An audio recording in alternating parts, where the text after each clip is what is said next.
Welcome to Manchester. We are at the CUPRA City Garage, a brand new facility with a brand new car. This is the CUPRA Raval. It sits here in a lovely matte finish on the paint job and it's called manganese green. And you look at it and it's what you expect from CUPRA. Sharp, edgy lines with a shark nose front end. That's what they're calling it. We've got tri-LED headlights. I like how they've made it not look like a standard EV. It looks very sporty. 19-inch alloy wheels as we start to make our way down the side of the car, and you also get flush door handles. Now, remember the Cupra Born, there was this sculpted side. I called it a Coke bottle effect. We have the same sculpt on this car, but it comes all the way back up towards the back light cluster, where you almost get a set of hips. You've got a big spoiler at the top, we've got a coast-to-coast light bar that's got some great detail in that, and a sculpted boot lid. Now, down here, have a look at this. Look at the diffusers, they're excellent. Or are they fake exhausts? Inside the boot, you have got 441 litres of boot space, and for a car in this bracket, well, that's quite a big boot. You've even got some extra space underneath. Okay, so we jump inside the car now, bearing in mind this is the first look at the CUPRA Raval. They will come in right-hand drive in the UK, but the comfy bucket seats hug my body. I love the steering wheel, it fits my hands perfectly, and there's buttons on there such as your driving modes, nice and easy to get to. A couple of flappy paddles on the back. As we look through, we've got a lovely driving display there, which is pretty much simple. It's not overcomplicated with information. We've got a big infotainment screen in the middle as well, and a substantial centre console. Then we come to the cool new additions. There's a light bar that runs right round the inside of the car. So you're getting a phone call, it will start pulsing from the inside. If you put the indicator on to turn left, it will start pulsing towards the left. And then we've got projections that come from the dashboard up the side of the door. We've also got Sennheiser speakers in here, and I like some of the finishes. It's almost like scales on a fish in here. Really cool. CUPRA, as ever, taking it to the edge. So that's a whistle-stop tour of the new CUPRA Raval. We're now going to go and take a comfortable seat and meet up with a product manager. He's going to tell us more about the direction of the future for CUPRA and more about the Raval. Welcome to CUPRA in Manchester. We're in the CUPRA Garage and I'm Duncan Vincent and we're joined by product manager Kishan Vaja from CUPRA. Fabulous for you to invite us down here. Thank you very much. I think the first question we need to ask is, what is this place? So yeah, this is a really exciting concept that CUPRA have got. We've got city garages like this across some of the big cities in Europe. For CUPRA, it's here in Manchester, and we've chosen this place as our home. It's a city that represents CUPRA, like the kind of brand that we are. Really heavily invested in things like music, in culture, and this is a really good place. So we've got kombucha, we've got coffee. You can come in here, have a drink, work, as you can see here. But also we have some of our cars. So at the moment we've got the brand new CUPRA Raval. And downstairs there's a space where we do community events like yoga, Pilates. We do have a running club here, all free for the residents of Manchester. The Raval is quite faithful to the urban rebel concept. Now, how important was it for CUPRA to bring that concept car into the mass market? Really important. So we do that with a lot of our cars, whether it's Formentor, Tavascan. Customers really have started to know us for bringing the design elements that we have in our concept car to the production car, or as close as that we can. With Urban Rebel, it was, I guess, the epitome of like an absolute hot hatch. And it was on VR headsets, it was on the Forza video game, which it was ideal. When you look at the production version that we've got here of Raval, you can still see kind of those accentuated, like sculpted wheel arches at the back, the sculpts along the side of the car, and even the front of it as well. So absolutely really important for us to carry that tradition through with the Raval. Just the one bit that didn't make it was the massive rear wing that we used to have on, but obviously, yeah, can't do that on a production car. One day. Maybe one day, you never know, one day. Now it's named after an area in Barcelona, which I think is really cool. There's a good story for all CUPRAs of their naming, which we'll come to that maybe later on. But vibrant, youthful, a little bit rebellious. How does the car kind of reflect those kind of traits of the area? So yeah, Raval's an area like very central in Barcelona, and it's known as being somewhere that's very urban, very gritty, very up and coming as well. And Raval being our first true urban vehicle, I think it needed somewhere where it needed named after somewhere where it really matched to that. And so Raval was the absolute perfect name for it. And when you see images of the Raval in Raval, you instantly think, yeah, that's where it belongs. Cupra's got strong links to motorsport in Europe, which I'm a big fan of. Is that in the Raval's DNA? Yeah, definitely. So anything that CUPRA does will always have our motorsport and racing DNA.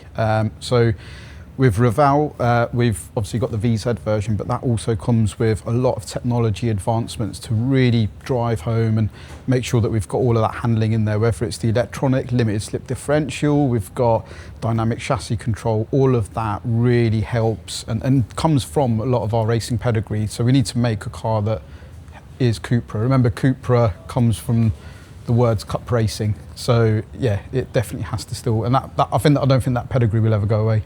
The Raval launches on the new MEB Plus platform. What does MEB Plus unlock for CUPRA that the old MEB platform couldn't? It's a natural evolvement, obviously, as we were talking about innovation earlier on. For the MEB platform, the MEB Plus is just we've got more efficiency, it unlocks efficiency for us, it's just newer technology as well, so the infotainment, that kind of thing. The other bit is clever packaging around the platform. So if you think how we can move things around, whether it's the motor from the rear to the front, where the charging port's located, those kind of things, how we move that around the platform. With the Raval, it really unlocks truly astonishing things. So it sits in the Super Mini area.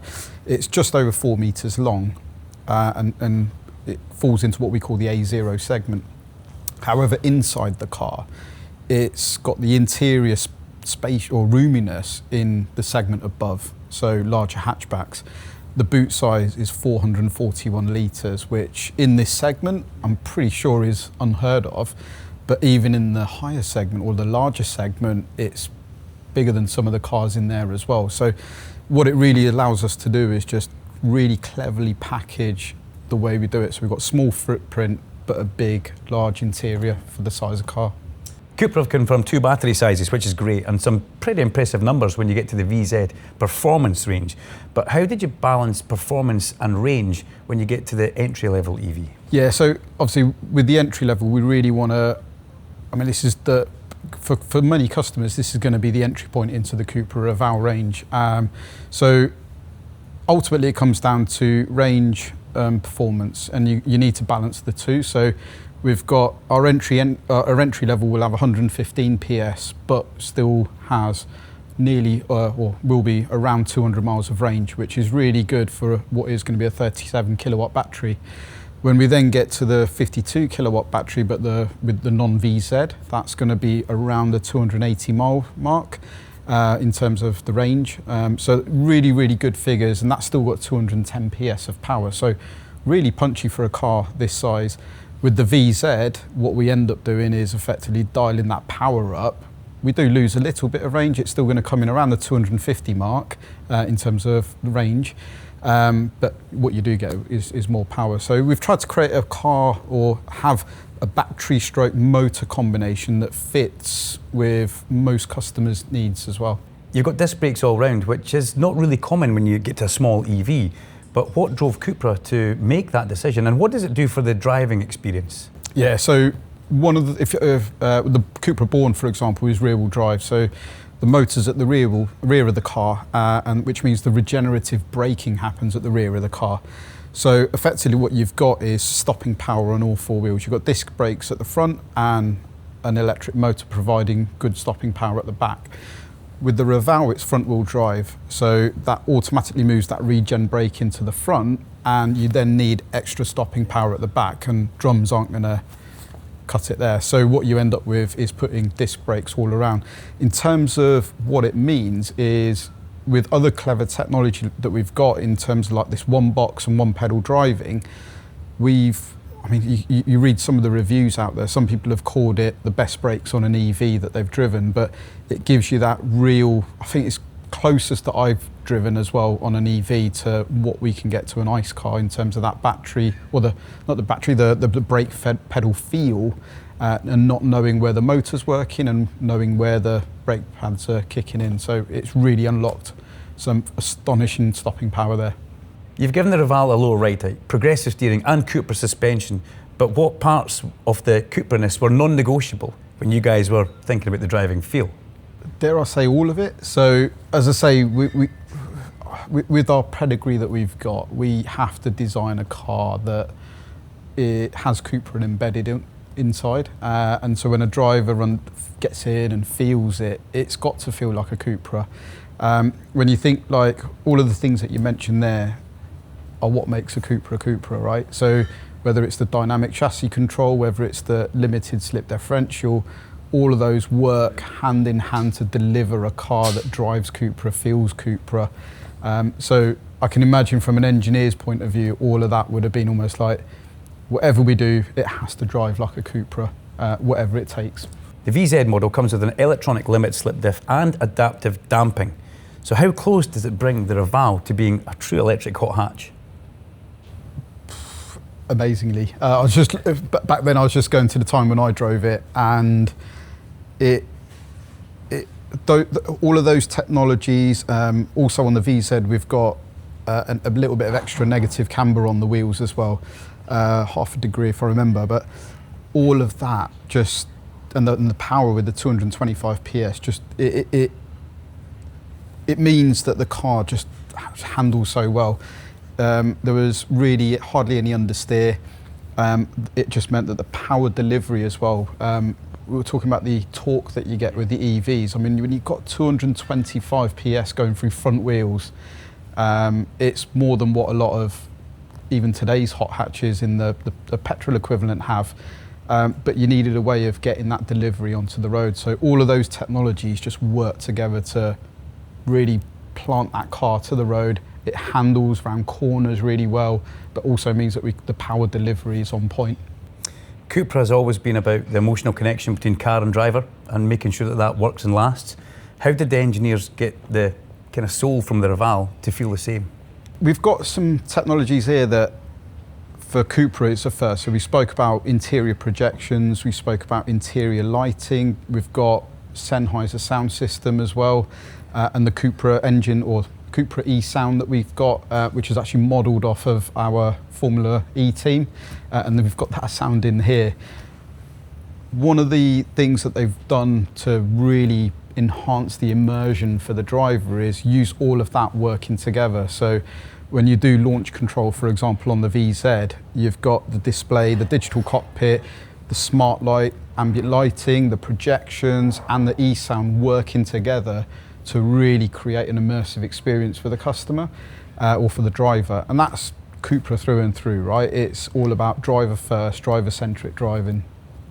It goes back to the motorsport time that we asked earlier on. You're actually using your current Formula E team to get some ideas. It's really good. I mean, the sound's amazing, and yeah, when they said that they've modelled it on the car, it was like everyone in the room was just goosebumps. EVs often feel the same because they use the same drivetrain characteristics, but what have you done at CUPRA to make sure the Raval feels CUPRA-esque? Obviously, we spoke about the performance and the handling and stuff, but inside the cabin, what really makes CUPRA stand out, we've got the premium materials that we use. So you'll see inside, or when you experience CUPRA inside, you'll see that there's a lot of soft touch plastics or soft materials. We also have a really strong edge on sustainability as well. So you'll see a lot of sustainable materials used in the car as well. And the one behind us here has got a 3D knit seat as well in there, which is made from recycled plastics from the ocean, etc. And then the other bits is the technology that we have in here. So with Raval, what we've really done is elevated the technological experience or offering that we have.